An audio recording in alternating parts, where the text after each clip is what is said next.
Բարի երեկո, Ազատության շաբաթօրյա եթերը շարունակում է լրատվական կենտրոնը, նախորդ թեմաները։ Դեռ հայտնի չէ, թե ինչ հանգամանքներում է սեփական զենքից մահացել սահմանապահ զորքերի ժամկետային զինծառայողը։ 3 տարի առաջ այսօրը վարչապետի Ավտոշարասյան վրա երթից մահացավ հղի Սոնա Մնացականյանը, դեպքի վայրում բողոքի ակցիա է։ Այս գործը քաղաքականացվել է, քաղաքական ղեկավարության մեղքով։ Սկանդալային վեճից հետո առաջին անգամ հանդիպել են Ուկրաինայի և Միացյալ Նահանգների նախագահները։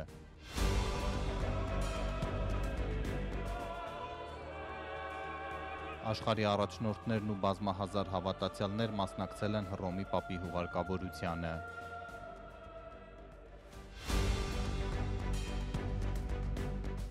Սնանկացած ազգային ավիափոխադրողի Fly Arna-ի աշխատակիցները 1 տարի է պայքարում են չստացած աշխատավարձերի համար։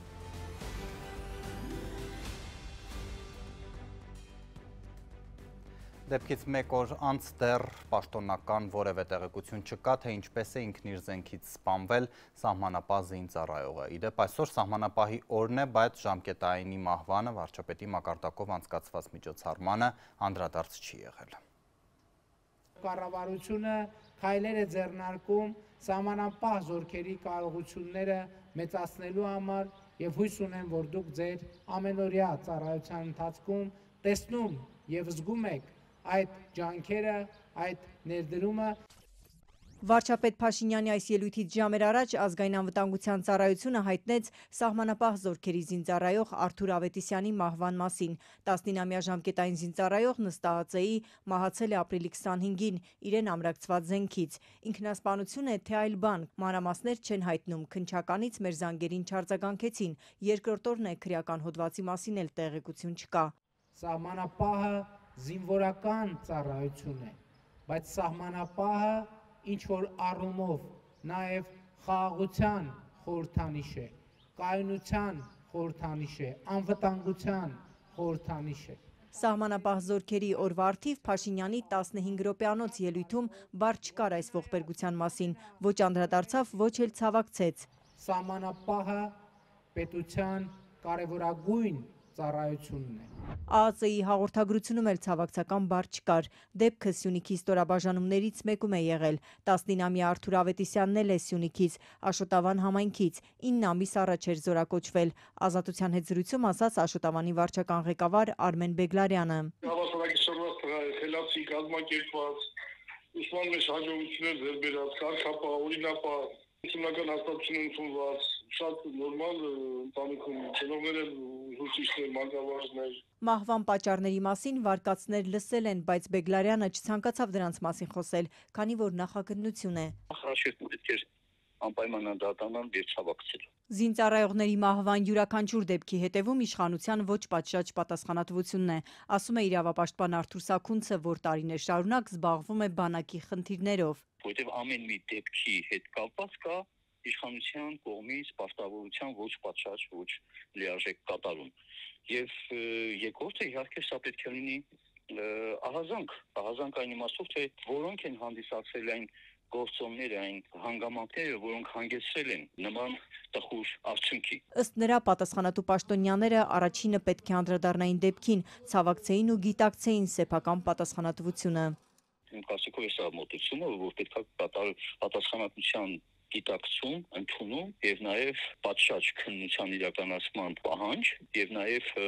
պատճառների վերացման ուղղությամբ ջանքեր։ Այս տարվա 3-րդ դեպքն է, որ զինծառայող է մահանում ոչ մարտական պայմաններում։ Անցած տարի մահվան 36 դեպք է գրանցվել, 5-ը առողջական խնդիրների պատճառով։ Այսօր նաև քաղաքացու օրն է, որ նշվում է 2018-ի հեղափոխությունից հետո։ Վարչապետ Փաշինյանը շնորհավորել է ու բացատրել, ինչ կա տոնելու։ Ընտրությունները չեն կեղծվում, մամուլի բողոքի ցույցերի ազատություն է։ Լոռու մեր թղթակիցը տոնի հասցեատերերին քաղաքացիներին է հարցրել 7 տարի անց համաձայն են հեղափոխության առաջնորդի հետ։ Ինչի մասին է այս տոնը եւ ինչ կա շնորհավորելու։ Այս հարցադրմամբ Հայաստանի ղեկավարը քաղաքացու օրվա առիթով հղած ուղերձում հայտարարել է, որ ժողովուրդն է իշխանության տերը մեր երկրում եւ պնդել, որ արդեն 7 տարի սա անառարկելի իրողություն է։ Հեղափոխությունից առաջ պետությունն էր քաղաքացու տերը, հեղափոխությունից հետո քաղաքացին է պետության տերը։ Այս առանցքային փոփոխությունն է, որ մեզանում պետք է դառնա ոչ միայն գիտակցություն, սոցիալ-հոգեբանություն, ավանդույթ, այլև ամենօրյա գործելակերպ։ Արդյոք քաղաքացին իրապես իրեն իշխանության տեր է զգում, վերացել է կոռուպցիան եւ արդյոք նա լիարժեք կամ արտահայտվելու իրավունք ունի, ինչպես վարչապետն է վստահեցնում։ Տավուշի մարզի Դիլիջանում կանաչ ու բարձրադիր զբոսաշրջային այս քաղաքում, որը մոտ է Ադրբեջանի եւ Վրաստանի սահմաններին, կարծիքները շեշտակի տարբեր են։ Մեկը հավատում է երկրի ղեկավարին, մյուսն անվստահություն ունի իշխանությունների նկատմամբ։ Քաղաքացուն ով է հաշվի տեղ տնում, սուտ է խոսում։ Ես սուտի ասում են քաղաքացին, ինչ քաղաքացին։ Նրա վերջի շունչն է, դենը պահի, դեն։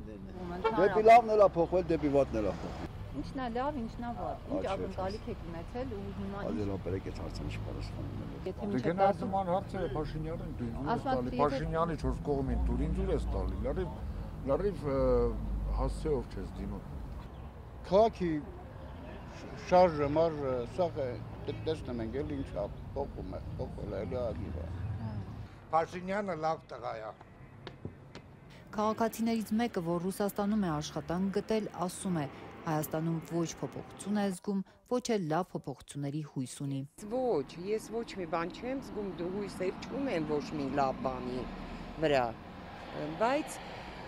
չեմ էլ ուզում Աստված իրանց թող դատի, ով որ սխալ է։ Չեմ ուզում ես էլի դատավոր եղնեմ այս կյանքի մեջ։ Մինչդեռ նրան հակադարձում են համաքաղաքացիներից Արայիկ Խեմչյանն ու նրա հարևանները, ցույց տալով քաղաքի Գետափնյա փողոցի վերանորոգման աշխատանքները։ Տասնամյակներ շարունակ այսպիսի փոփոխություններ չէինք տեսել, ասում են, քննադատությունն ուղղելով նախկին իշխանություններին։ 40 տարի, 30 տարի ղեկավարել են, այդ խի չեն սարքել, մի 7 տարվա մեջ ուզում եք բան լինի։ Բայց ինչի չեն սարքել։ Իրոք, եթե 7 տարի խանգարեին, ահագին բան ավելի սարքած կլներ։ Անդադ խանգարել են, անընդհատ։ Հետը զրին ականտակին դեմ են անում։ Չեն թվում որ աշխատեն։ Հետո COVID-ն եղավ 2 տարի, այս պատերազմը այսքան քիչ բան են արել։ Փաշինյանի խոսքերով քաղաքացու օրը բարեկեցության մասին է եւ 2018 թվականի հեղափոխությունից ի վեր Հայաստանի տնտեսությունն աճել է ավելի քան 43%-ով, իսկ պետական բյուջեն լրացուցիչ 4.2 միլիարդ դոլար եկամուտ է ստացել։ Այս թվերի մասին Դիլիջանում ոմանք կամ չեն լսել, կամ չեն հավատում դրանց։ Լավի ցուցիչը ո՞րն է, այսինքն ինչ պիտի լինի, որ արդեն պատկերացնենք, որ լավ է, այսինքն ինչ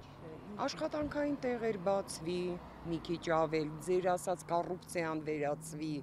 Վարչապետն իր ուղերձում հատուկ շեշտել է կոռուպցիայի դեմ պայքարը, քաղաքացու օրը կոռուպցիայի նկատմամբ անհանդուրժողականության մասին է եւ 2018 թվականի հեղափոխությունից ի վեր Հայաստանում հակակոռուպցիոն ինստիտուտներ են ստեղծվել։ Նա պնդում է, որ համակարգային կոռուպցիան Հայաստանից արմատախիլ է արված։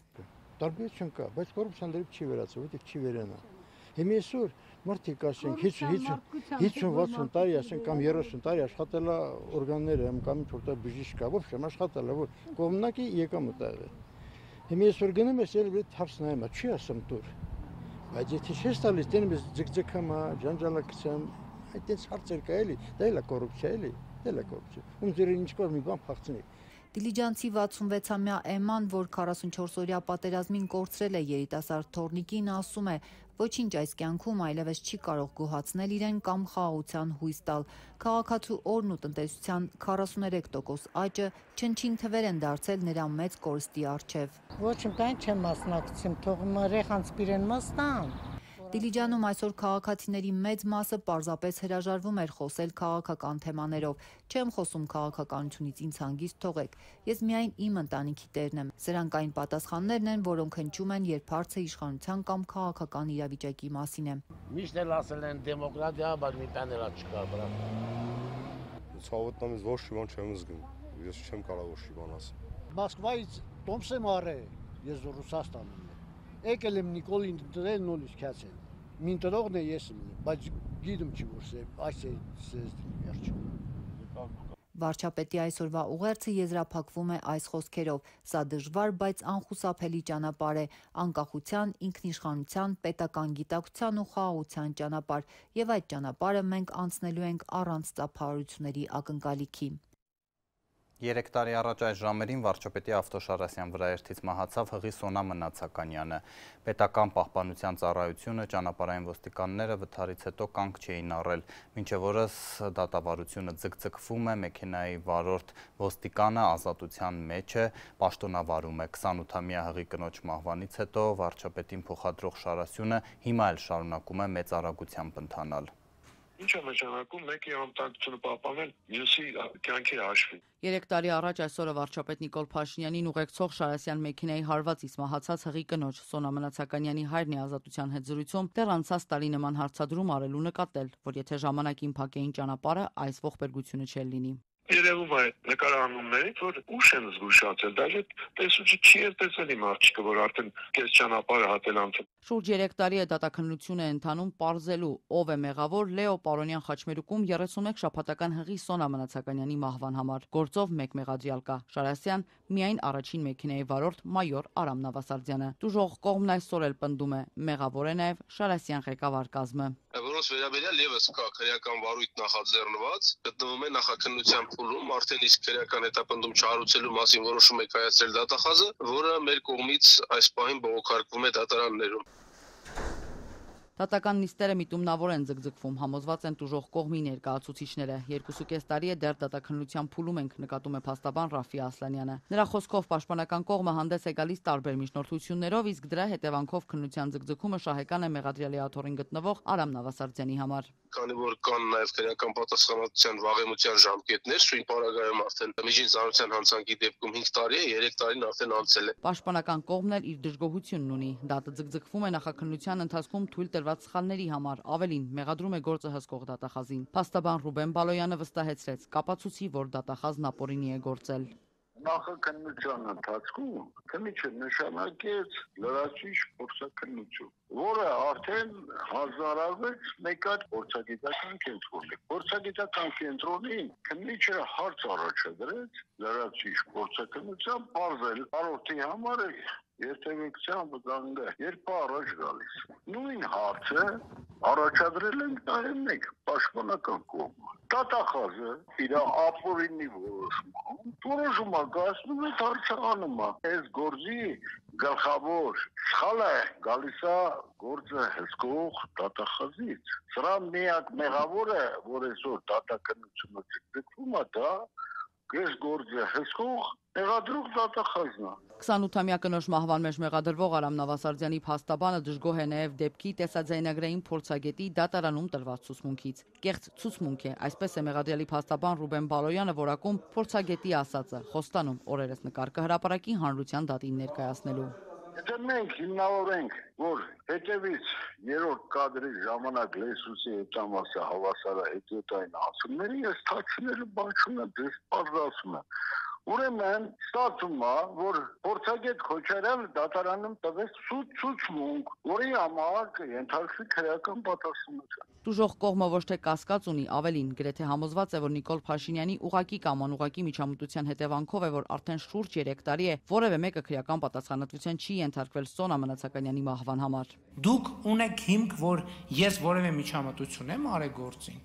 կամ տուժող կողմը ունի հիմք, որ ես որևէ միջամտություն եմ արել գործին։ Ես ասում եմ բացառված է։ Վարչապետն անցած ամիս ազգային ժողով կառավարություն հարցուպատասխանի ժամանակ այսպես էր արձագանքել ընդդիմադիր падգամավորի իրեն ուղղված մեղադրանքին։ Տուժող կողմը հիշեցնում է, մինչ օրս որևէ մեկը Հղի կնոջ սպանության համար քրեական պատասխանատվության չի ենթարկվել։ Մեղադրյալ Արամ Նավասարդյանը շարունակում է աշխատել իր պաշտոնում։ Տուժող կողմը կասկածներ ունի, որ գործով կարևոր ապացույցը դիտավորյալ է ոչնչացվել։ Խոսքը վարչապետի Շարասյան մեքենաների միջև ողբերգական այդ օրը տեղի ունեցած հեռակապի զրույցի ձայնագրության մասին է, որը ոստիկանությունը չի տրամադրել պատճառաբանելով, թե տեխնիկական խոտանի պատճառով այն չի ձայնագրվել։ Իսկ ձայնագրությունը կարևոր էր եւ վարորդի եւ Շարասյան ղեկավար կազմին քրեական պատասխանատվության ենթարկելու տեսանկյունից։ Կհիշեք, հետագայում սկսեցին պատճառաբանել, թե իբրև վարչապետը չի տեսել դրա համար չի կանգնել։ Եվ այս զուտ քաղաքական նեղ շահերից ելնելով, փաստացի ոչնչացվեց քրեական վարույթի կարևորագույն ապացույցը։ Արդար դատաքննություն է պահանջում նաև մեղադրյալի փաստաբանը։ Նա էլ ասում է, եթե իշխանության կողմից անգամ դատարանին հրահանգ կա, ապա իր մեղադրյալ Արամ Նավասարդյանին մեղավոր ճանաչելն է։ Թե չէ մեր գործերը լավ կգնալ առաջ, ոչ թե վեճերով, պատմություններով, կոնֆլիկտներով։ Համբուրգում կրթություն ստացած Սոնան իր դանիացի գործընկերոջ հետ Հայաստանում հիմնադրել էր Զևիտ կազմակերպությունը, որ IT ծառայություններ էր մատուցում քամուց մաքուր էներգիա արտադրող եւ քամու տուրբիններ սպասարկող արտասահմանյան ընկերություններին։ Սոնան նաեւ բարեգործությամբ էր զբաղվում, ղեկավարում էր Թուֆենկյան հիմնադրամի կողմից Արցախում կառուցվող Թևեր տեղեկատվական տեխնոլոգիական կենտրոնը։ Աջակցենք մեր հերոսներին կազմակերպության հիմնադիր անդամ էր։ Եթե չլիներ ողբերգական պատահարը, նա 2 ամսից դստրիկի մայր կդառնար։ Վրաերթի վայրում այսօր բողոքի եւ հիշատակի ակցիա էր, մեր թղթակից Սանի Օհանյանն էր տեղում։ 3 տարի առաջ այսօրը հենց այստեղ Լեո Պարոնյան խաչմերուկում Նիկոլ Փաշինյանի շարասյունը վրաերթի ենթարկեց Սոնա Մնացականյանին, աղջիկը 31 շաբաթական հղի էր եւ տեղում մահացել է։ Արդեն անցել է 3 տարի, սակայն գործով որևէ մեկը քրեական պատասխանատվության չի ենթարկվել եւ այսօր հենց դեպքի վայրում հավաքվել են Սոնա Մնացականյանի ճանաչողները, պարզապես դեպքով մտահոգված մարդիկ, որոնք իրենց հարգանքի տուրքն են մատուցում եւ հավաքվածների հիմնական խոսույթն այն է, որ դատաքննությունն իրականում արդար չի ընթանում, քանի որ ըստ նրանց Հայաստանի Հանրապետության, այսպես ասած, դատական պրակտիկայում առաջին անգամ է, երբ որևէ մեկը վրաերթի է ենթարկում անձի, այնուհետև փախչում է դեպքի վայրից եւ դատաքննության ընթացքում անգամ չի լինում կալանքի տակ։ Պահանջում են արդար դատաքննություն եւ փաստում են, որ այսօր քաղաքացու օրն է նշվում Հանրապետությունում, իսկ քաղաքացու օրը, որը հեղինակել է գործող վարչապետ Նիկոլ Փաշինյանը, պետք է հենց նման բաներով արտացոլվի, այսինքն քաղաքացու իրավունքների պաշտպանությամբ։ Իսկ նման խնդիրները փաստում են, որ քաղաքացին միայնակ է իր խնդիրների հետ։ Հավաքվածների մեջ են տարբեր հասարակական քաղաքական գործիչներ, այստեղ են ազգային ժողովի նախկին ու ներկա պատգամավորներ, իհարկե հիմնականում ընդդիմության ներկայացուցիչներ։ Բարբերաբար այդ ավտոշարասյան կողմից դեպքեր են գրանցվում, ինչը խոսում է այն մասին, որ Հայաստանի Հանրապետությունում որևէ քաղաքացի ապահովագրված չէ, որ կարող է դառնալ հերթական զոհը։ Այս վարչախումբը, որը ոչ վաղ անցյալում իր պաշտոնավարման ստանձնումից առաջ որպես ընդդիմադիր ուժ բարբերաբար մատնանշում էր այդ օրվա իշխանության կողմից թույլ տրվող սխալները, այսօր գերազանցում է այդ սխալները եւ ավելի այլանդակ ձևով է իրականացնում։ Տոներով եւ սին խոսքերով չէ, որ պետք է քաղաքացու օրը նշվի։ Քաղաքացու հանդեպ վերաբերմունքը այսպիսի դեպքերից է երևում Սոնա Մնացականյանի դեպքից, թե ինչպես կարող են քաղաքացուն ուղակի սպանել, անցնեն տարիներ եւ ամեն ինչ անել, որ նույնիսկ դատավարությունը ավարտին չհասցնի, այսինքն ցույց տան, որ կարող են քաղաքացիների նկատմամբ ինչպես ուզում են վարվել եւ այդ ամենի արդյունքում անպատիժ մնալ։ Ինչն էլ տեսնում ենք ողբերգական միջադեպի առաջին իսկ օրերից քարոզչությունը մանիպուլյացիան, իսկ ավելի ուշ փուլերում արդարության կեղծ սպասումը, որ դե լավ, օքեյ, ճիշտ եք ասում, շատ վատ բան ա եղել, դե հիմա թող գնա դատարան կպարզվի։ Այդ ամեն ինչը շատ կոնկրետ նպատակ ա ունեցել մոռացության տալ այս դեպքը։ Դա պատահական չի այն ճանապարհին, որում հիմա Հայաստանի Հանրապետությունն է։ Ես նկատի ունեմ մեկ անձի շուրջ կոնսոլիդացող իշխանությունը եւ պիտի նման գործիքակազմերով գնար մի ընթացք, որում իրեն սպասարկող մարդկանց, համհարզներին, ծառաներին, դեպուտատներին, մնացած բոլորին պետք է ամեն ինչ կարելի լինի, որովհետև իրեն հավատարմության ամբողջ բանաձևը, Նիկոլ Փաշինյանին հավատարմության ամբողջ բանաձևը կփլվի, եթե դա այդպես չլինի։ Ես ուզում եմ շեշտել, որ այս գործը քաղաքականացվել է, քաղաքական ղեկավարության մեղքով։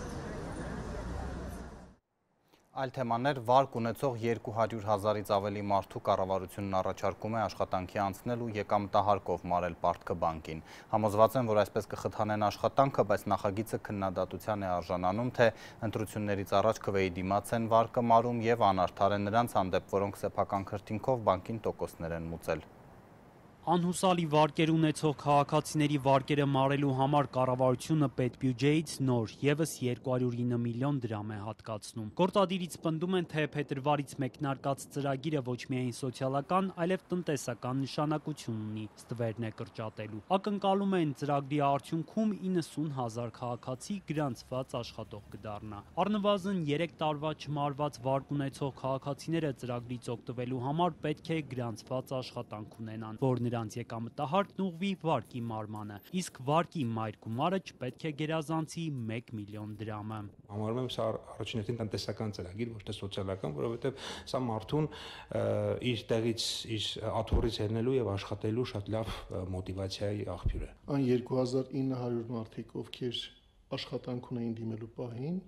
վերջին ամսվա տվյալներով արձանագրել են 20%-ով աշխատավարձի աճ։ Եթե դրանց աշխատավարձի այդ բոլոր մարդկանց աշխատավարձի միջինը 1-2 ամիս առաջ 145,000-ի չափեր, ապա վերջին ամսվա տվյալներով 180,000-ի սահմաններում է գտնվում, ինչ են հաջորդ դրական միտումն է, որ նկատվում է, այսինքն սա նպաստում է նաև այդ աշխատակիցների եւ իրենց գործատուների հարաբերությունները ավելի թափանցիկ դարձնելուն։ Մինչ իշխանությունը փետրվարից մեկնարկած ծրագրի միայն դրական կողմերից է խոսում, մասնագետները քննադատում են կառավարության այս նախաձեռնությունը, այն ընդհուպ անվանելով ընտրակաշարք հաջորդ տարվա խորհրդարանական ընտրություններից առաջ։ Երբ որ բյուջետային միջոցները ծախսվում են սոցիալական նպատակներով, սա իհարկե հասկանալի եւ տրամաբանական է, բայց կրկնեմ, այստեղ խնդիրն այն է, որ մենք գործ ունենք մի իրավիճակի հետ, որտեղ հանրային շահի հիմնավորվածություն գործնականում չկա, տնտեսական շահի հիմնավորվածություն գործնականում չկա։ Քաղաքական մեկնաբան Հակոբ Բադելյանի կարծիքով կառավարության ներկայացրած հիմնավորումները մեկ նպատակ ունեն՝ քողարկելու ծրագրի քաղաքական դրդապատճառները։ Քաղաքական մոտիվը իմ գնահատմամբ, ինչպես առիթ եմ ունեցել բնորոշելու, դե ֆակտո ընտրակաշարքի տրամաբանությունն է, այսինքն բյուջեից ծախսելով հարյուրավոր միլիոն դրամներ փորձ է արվում կառավարության նկատմամբ, կառավարող ուժի նկատմամբ, այսպես ասենք, դրական տրամադրել մարդկանց, որոնք ունեն սոցիալական խնդիրներ, այդ անհուսալի վարկերի տեսքով, սոցիալական խնդիրներ կամ ֆինանսական պարտավորություններ, ընդ որում բոլորովին պարզ չէ, թե օրինակ այդ ֆինանսական պարտավորությունները ունեցողներից քանիսն են պարզապես անհաջողության կամ չգիտեմ այլ օբյեկտիվ պատճառներով։ Պաշտոնական տվյալներով անցած տարվա դրությամբ Հայաստանի բնակչության գրեթե 11%-ը անհուսալի վարկ ունի։ Վարկերը չվճարած քաղաքացիների վարկային բեռը ավելի քան 640 միլիարդ դրամ է։ Կառավարությունում հաշվել են անհուսալի վարկ ունեցող 341 հազար քաղաքացուց 218 հազարը ծրագրի շահառու կդառնա։ Պատճառը սահմանված չափանիշներն են։ Բնականաբար դա Տնտեսագետ Սուրեն Պարսյանի համոզմամբ գործադիրի ծրագիրը նաև անարդարության մթնոլորտ է ստեղծում քաղաքացիների շրջանում։ Անարդար իրավիճակ է ստեղծում պարտաճանաչ արկառուների նկատմամբ, որոնք տարիներ շարունակ վճարում են իրենց վարկերը ժամանակին ամբողջությամբ եւ ստացվում է, որ նրանք բացի այդ վարկերը որ վճարելուց նաև վարկերել են վճարում։ Ի տարբերություն այն մարդկանց, որոնք ի հաշիվ իրենց հարկերի նաև իրենց վարկերը կմարեն։ Տնտեսագետի խոսքով մյուս կողմից էլ սա խրախուսում է բանկերին ու վարկային կազմակերպություններին նվազեցնել իրենց բաժին պատասխանատվության չափը։ Հատկանշական է նաև մի փաստ, որ բանկերը, որոնք աջուձախ վարկեր են տրամադրում, հատկապես սպառողական վարկեր առանց գրավի, առանց դիտարկելու այդ մարդը աշխատանք ունի թե չունի, փաստացի ունենում են պետական երաշխիք կամ պետական երաշխավորման ծրագիր, որ կարող են իրենց գումարները հետ ստանալ այս սխեմայի միջոցով։ Մինչդեռ իշխանությունից չեն ընդունում մեղադրանքները։ Քաղաքացիական պայմանագրից падգամավոր Բաբկեն Թունյանի ներկայացմամբ ծրագիրը պետբյուջեից քաղաքացիներին ոչ թե աջակցություն է, այլ հնարավորություն սեփական հարկերով պարտավորությունները մարելու։ Ունենք մի հատ իրավիճակ, երբ որ տասնյակ հազարավոր մարդիկ, մի մասը օբյեկտիվ պատճառներով, մի մասը սուբյեկտիվ պատճառներով հայտնվել են պարտքային թակարդի մեջ ու իրանք դուրս են մնացել աշխատաշուկայից, ֆինանսական համակարգից եւ այլն եւ այլն։ Նա մենք մարդկանց հնարավորություն ենք տալիս աշխատել ու իրանց վճարած հարկերի հաշվին իրանց պարտավորությունները մարել, այսինքն սա լինելու է ոչ թե ուրիշի վճարած հարկերի հաշվին, այլ այդ մարդու որոշումը չլիներ, այդ մարդիկ չէին աշխատելու, այդ եկամուտները պետական բյուջե չէին գալու, իրանց խնդիրը մնալու էր օդում կախված։ Իշխողուժի падգամավորը պնդում է, ծրագրի օգուտները պետության համար ավելի շատ են լինելու։ Նախ առաջինը, այդ մարդիկ, որոնք որ ունեն վարկային պարտավորություններ եւ չէին կարողանում գրանցված աշխատող դառնալ, բեռ են հանդիսանում պետության համար, որտեղ շատ դեպքերում իրենց կարող է պետք լինել աջակցություն ցույց տալ, մի մասը կարող է փարոս համակարգում ընդգրկված լինել եւ այլն։ Երկրորդը, իրանց վճարած հարկերը մի որոշակի փուլից հետո արդեն երբ որ իրանք ամբողջությամբ կմարեն, կգնան պետական բյուջեի ու կմեծացնեն բյուջեի հնարավորությունները։ Երրորդը, սա ստվերի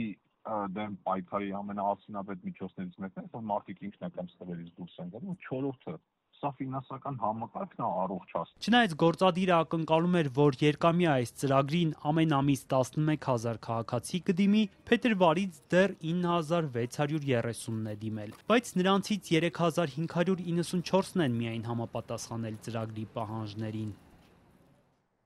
Ազգային ավիաուղիների Fly Arna-ի անփառունակ վայրեջքը հնարավոր չեղավ կասեցնել, պետական հիմնադրամի միջոցներով ստեղծված ընկերությունը սննկացել է։ Կառավարությունը միայն հաստատում է ձախողել են, բայց մինչև այժմ փողերի վատման համար որևէ մեկը պատասխանատվության չի ենթարկվել,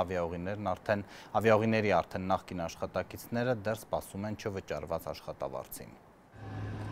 Արդեն մի տարի է Fly Arna-ի հայկական ազգային ավիաուղիների աշխատակիցները սպասում են իրենց չվճարված աշխատավարձերին, մինչ այդ ընկերությունն արդեն սնանկ է ճանաչվել։ Ընկերության նախկին աշխատակիցներից մեկը, ով ներկայանալ չցանկացավ եւ ում ձայնը փոխել են գիրխնդրանքով, ասում է դեռ 2024 թվականի մարտին են Fly Arna-ի աշխատողները տեղեկացել, որ աշխատանքից ազատվելու են։ Ընկերությունը իրենց պարտք է մոտավորապես 2 ամսվա աշխատավարձ, 2024 թվականի ապրիլն ու մայիսի մի մասը, գումարած աշխատանքի ազատման դեպքում տրվող գումարը, սակայն մինչ օրս մեկ լումա անգամ չեն ստացել։ Աշխատավարձները տրվել է մարտինը,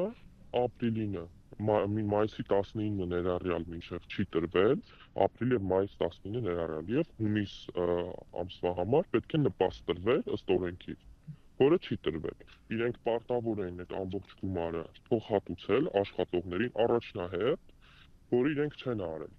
Եվ ես խոսում եմ, այսինքն ինքս եղել եմ ոչ բարձր պաշտոնի աշխատող, ես ստացել եմ միջին աշխատավարձ, որը կարծում եմ, այսինքն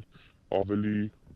ճիշտ կլինի փոխհատուցել առաջնահերթ։ Fly Arna-ն ստեղծվել էր 2021 թվականին կառավարության ստեղծած պետական հետաքրքրությունների ֆոնդի, հետագայում տարբեր ձախողված ու կասկածելի ներդրումային պատմությունների հետ կապված ANIF-ի եւ Air Arabia-ի կողմից։ Սակայն այն գործեց շատ կարճ, մոտ 1.5 տարի եւ անցած հունվարին դադարեցրեց թռիչքները։ Ընկերության նախկին աշխատակիցն ասում է, հետո հանդիպումների ընթացքում ANIF-ն ու Air Arabia-ն միմյանց վրա էին գցում պատասխանատվությունը։ Երբ որ մենք գնում ենք հանդիպան ANIF-ի, իրանք ասում են, որ սպասում են հաստատման այն կողմից, իսկ Air Arabia-ն ասում էր, որ սպասում է, որ մենք հայկական կողմը ինչ-որ բան։ Այդպիսի ինչ-որ սխեմաներ է, չգիտեմ թե ինչ է, որի պատճառով էլի եւս մեկ անգամ նշեմ, դժում են հասարակ աշխատողները։ Ես հույս ունեի իրականում, որ քանի որ պետության ձեռը խառն է, այսպես ասած, ավելի հանգիստ էի այն առումով, որ եթե ինչ-որ խնդիր լինի, պետությունը մեջքին կանգնած կլինի, հիմիկվա կառավարությունները ներառյալ, սակայն ես չեմ տեսել ինչ գործողություն։ Մինչ աշխատակիցները սպասում էին իրենց հասանելիք գումարին, իսկ ընկերությունը կարծես գնում էր լուծարման, ըստ հետքի հենց Air Arabia-ին պատկանող ընկերությունը դիմել է սնանկության դատարան, Fly Arna-ից պահանջելով պարտքը ավելի քան $770,000։ Փաստորեն ըստ հետքի հետաքննության ստացվում է, որ հենց Air Arabia-ն է իրեն պատկանող այդ ընկերության միջոցով նախաձեռնել Fly Arna-ի սնանկացումը։ Դատարանն էլ այս տարվա հունվարին արդեն սնանկ է ճանաչել հայկական ազգային ավիաուղիներին։ Ազդարարում այժմ տեղադրված է պարտատերերի ցուցակը, դրանք հիմնականում մոտ 3 տասնյակ անձինք են, այդ թվում աշխատակիցները, մի քանի կազմակերպություններ եւ պետեկամուտների կոմիտեն։ Այժմ սնանկության կառավարիչ Սոֆիա Դավթյանն ասում է, պետք է գույքագրում կատարի հասկանալու, թե ինչ է մնացել Fly Arna-ի գույքից, որով հնարավոր կլինի փակել ընկերության պարտքերը։ Ըստ ազդարարում տեղադրված հայտարարության, մի քանի ընկերությունների Fly Arna-ն պարտքի ավելի քան $1.6 միլիոն, Պեկին ավելի քան 43 միլիոն դրամ, մոտ 3 տասնյակ անձանց ավելի քան 120 միլիոն դրամ, տույժերը չհաշված։ Բայց դրանց ասենք ահագի գույքերը ոչինչ չկա, սա չգիտեմ գնացել են, ինչ են արել, ինչ չեն արել, հետ կչի երևում։ Դուք օրինակ հիմա ինչ պիտի անեք, ձեր գործառույթը ո՞րն է։ Իմ գործառույթը մի հատ գույքագրում եմ նշանակել, պետք է գնամ այդ գույքագրում տեսնեմ կա, մարդ կա, չկա, նշանակել եմ։ Բայց իմ հավատքի տեղեկություններով ոչ ոքի չկա։ Ոչ դուրն է բաց, ոչ մի բան չկա։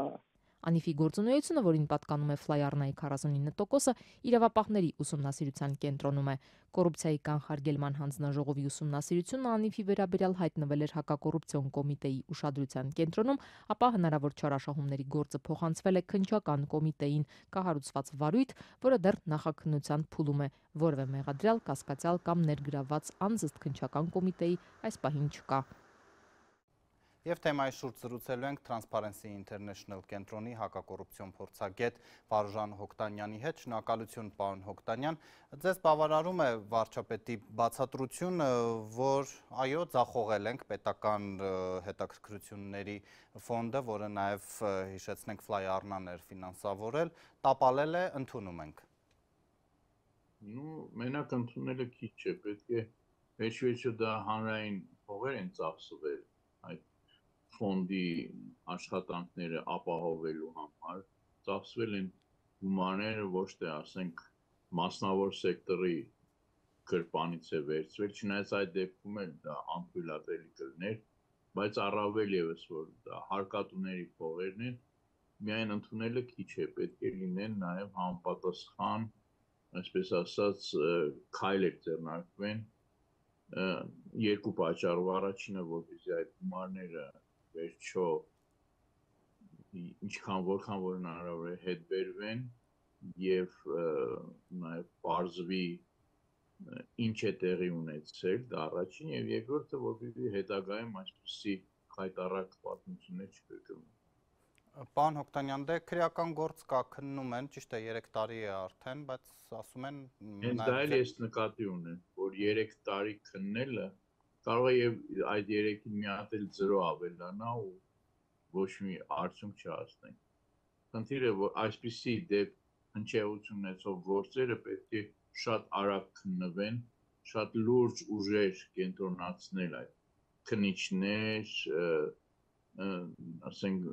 փորձագետներ, դատական, տարբեր փորձագիտական այսպես ծառայություններ, որպեսզի այդ ամենը շատ ավելի արագ արվի։ Նկատի ունեք, որ քաղաքական կամք չկա, թե գուցե ակնարկում եք նաև անգամ, որ ասենք պարտակելու միտում է այստեղ։ Ես չէի ուզենա անմեղության կանխավարկածը այստեղ խախտել ու ասել ինչու է այդպես։ Ես ուղղակի ֆիքսում եմ, որ այս տեմպերը եւ որքան ես գիտեմ նաև որ առայժմ կասկածյալ էլ չկա։ Ճիշտ գիտեք, այո։ Այո, եթե դա այդպես է, սա ուղղակի կներեք քաղաքակիրթ նորմալ պետությանը բնորոշ չի։ Պարոն Հոկտանյան, ինչու չհաջողեց այս նախագիծը, կոռուպցիոն կասկածներ, բարևարկության հարցեր կային, հայտնի է, աղմկահարույց պատմություններ են եղել, բայց գուցե սա ավելի շուտ վատ կառավարման հետևանք էր։ Եվ դա է եւ նա, ինձ թվում է, բայց նորից եմ ասում, հենց դրա համար եմ ասում, որ այս տիպի գործերը, քրեական գործերը պետք է արագ, հնարավորինս արագ ավարտին հասցվեն, որպեսզի իսկապես այդ ձեր հարցերին տրվի սպառիչ պատասխան, որովհետև հիմա ասել, որ գիտեք վատ կառավարում էր, կամ գիտեք կոռուպցիոն լրջագույն խնդիրներ կային, հանցագործություններ կային, ամեն ինչ կարելի է ասել, բայց պետք է նախ եւ առաջ ուրեմն շատ թափանցիկ ձևով անցկացվի այդ հետաքննությունը, որպեսզի հասկացվի վերջո ինչ է տեղի ունեցել։ Եվ այո, կասկածներ կան եւ կոռուպցիոնի հետ կապված եւ վատ կառավարման, բայց այդ ամենը առաջին հերթին կասկածներ են եւ դա կարող է փարատվի միայն այդ գործը կամ ընդհակառակը բացահայտվի եւ այլն ժամանակ արդեն հնարավոր կլինի ճշգրիտ եւ հստակ ասել ինչ է տեղի ունեցել։ Իսկ այժմ միայն կարող ենք ասել, որ սա լրջագույն,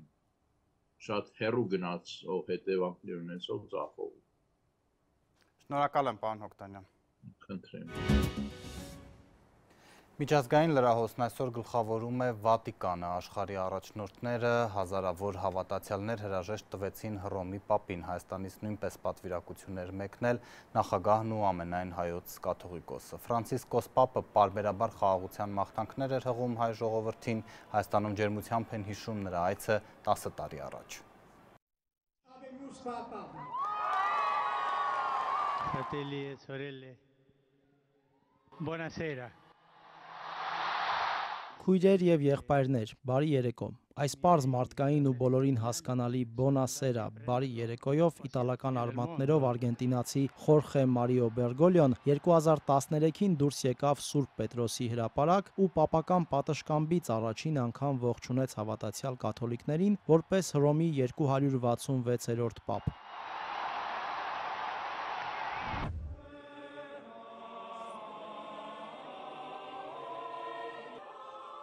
Այսօր Վատիկանի նույն գլխավոր հրապարակում կաթոլիկները հրաժեշտ էին տալիս Ֆրանցիսկոս Պապին։ Սովորաբար Հռոմի պապերի հուղարկավորությունները բարդ ու հանդիսավոր ընթացակարգերով են ուղեկցվում, բայց 1 տարի առաջ Ֆրանցիսկոսը պարզեցրել էր արարողությունը, Վատիկանի դարեր շարունակ գոյություն ունեցող ծեսերը համարելով չափազանց շքեղ։ Օրինակ նախկին պոնտիֆիկոսները թաղվել են 3 շերտ ունեցող շքեղ դագաղներում, պատրաստված 3 տարբեր տեսակի փայտերից։ Հռոմի պապ Ֆրանցիսկոսը սակայն ընտրել էր ցինկով պատված սովորական փայտե դագաղ, ինչպես թաղվում են բոլոր հասարակ մահկանացուները։ Օրվա գլխավոր խորհուրդը նաև պապի թաղման վայրն է։ Ֆրանցիսկոսին նախորդած բազմաթիվ պապեր թաղված են հենց Վատիկանում, Սուրբ Պետրոսի տաճարում։ Ֆրանցիսկոսը դարձավ առաջին պապը վերջին 100 տարում, որը հուղարկավորվեց Վատիկանի սահմաններից դուրս, Հռոմի Սանտա Մարիա Մաջորե բազիլիկում։ Սա Իտալիայի մայրաքաղաքի 4 գլխավոր պապական եկեղեցիներից մեկն է, որը ուղղակիորեն ենթակա է Հռոմի պապին ու Վատիկանին։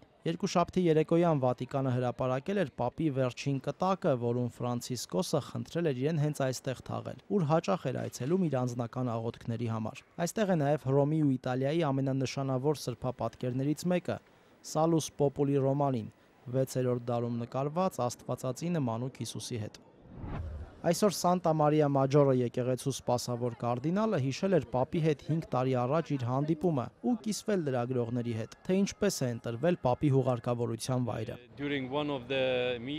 Մեր հանդիպումներից մեկի ժամանակ ես հարցրի պապին, չի ուզի արդյոք մահվանից հետո թաղվել այստեղ, հայտնի սրբապատկերի հանդեպ ունեցած իր սիրուց ելնելով, ասաց, որ պապերը սովորաբար թաղում են Սուրբ Պետրոսի տաճարում ու ինքն էլ հավանաբար նույնը կգրի իր կտակում, բայց մեկ շաբաթ հետո 2020-ի մայիսն էր, կեսօրին զանգարեց ինձ ու ասաց. Սուրբ Մարիամը ինձ ասել է, քո գերեզմանը այստեղ պատրաստիր։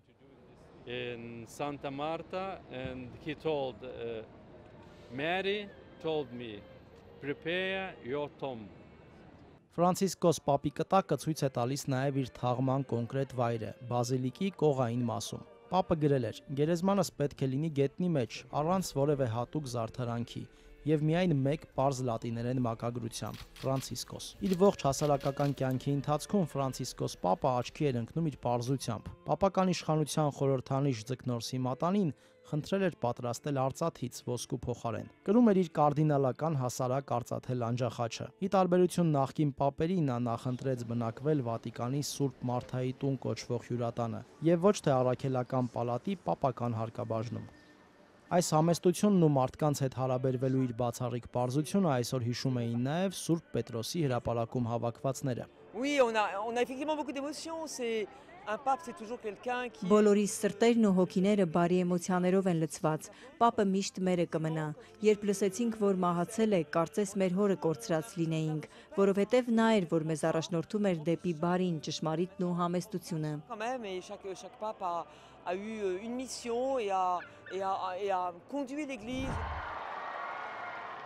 Ֆրանցիսկոս պապի վերջին հրապարակային ելույթը մահվանից 1 օր առաջ էր, երբ նա Սուրբ Պետրոսի հրապարակում հավաքված հավատացյալներին իր զատկական ուղերձը հղեց։ Ուղերձի մեծ մասը պապի փոխարեն կարդացին, բայց ամենապարզ սկիզբը Ֆրանցիսկոսը կարդաց ինքնուրույն,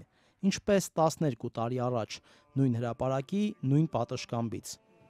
Cari fratelli e sorelle, buona Pasqua. Քույրեր եւ եղբայրներ, բարի զատիկ լինի։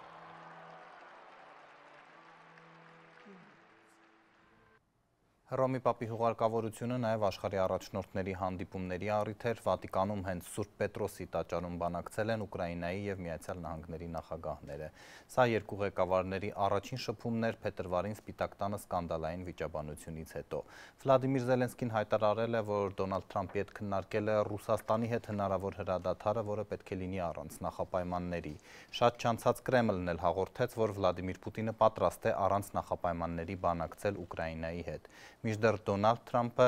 Զելենսկու հետ հանդիպումից հետո կասկածի տակ է դրել պատերազմը դադարեցնելու Ռուսաստանի նախագահի պատրաստակամությունը, քանի որ Պուտինը շարունակում է առանց պատճառի հրթիռներ արձակել խաղաղ բնակավայրերի վրա։ Թրամփն ակնարկել է, որ Ամերիկան կարող է նոր պատժամիջոցներ սահմանել Ռուսաստանի դեմ։ 500-ից ավելի մարդ է վիրավորվել Իրանի նավահանգստում պայթյունի հետևանքով։ Թեհրանը պնդում է, որ տարածքի էներգետիկ ենթակառուցվածքները չեն տուժել։ Ռաջայի նավահանգիստը Հորմուզի նեղուցի վրա է, այստեղով է անցնում նավթի առևտրի 20%-ը։ Իդեպ այսօր Իրանի եւ Միացյալ Նահանգների բանագնացներն արդեն 3-րդ հանդիպումն են անցկացնում Օմանում Թեհրանի միջուկային ծրագրի շուրջ։ Այսքանը օրվա մյուս լուրերը Ազատության էջերում սոցիալական ցանցերում, ինչպես նաև մեր կայքում ազատություն.am կհանդիպենք։